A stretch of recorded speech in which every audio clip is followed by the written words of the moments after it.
তো আজকে আপনাদেরকে দর্শন করাচ্ছি যেই গৌর সেই কৃষ্ণ সেই জগন্নাথ, তাই সচী মাতার জন্মস্থান। এটা হচ্ছে শ্রী চৈতন্য মহাপ্রভুর মায়ের বাড়ি।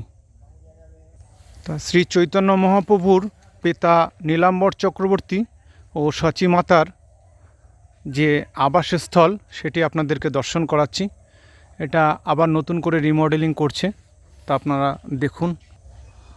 তো আপনাদের সামনে তুলে ধরছি শ্রী চৈতন্য মহাপ্রভুর মামার বাড়ি, নীলাম্বর চক্রবর্তীর বাড়ি।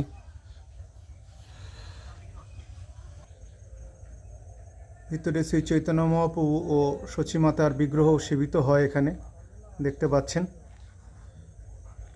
তো আপনাদেরকে আজকে দেখালাম শ্রী চৈতন্য মহাপ্রভুর মামার বাড়ি, যেটা সচী মাতার পৈতৃক সম্পত্তি এটা। তা এটা সচী মাতা ও নীলাম্বর চক্রবর্তীর বাড়ি। তা আপনারা দেখে অবশ্যই কমেন্টস করে জানাবেন আপনাদের এই সুন্দর জিনিসটি দেখানোর জন্য কেমন লাগলো। ভালো থাকবেন।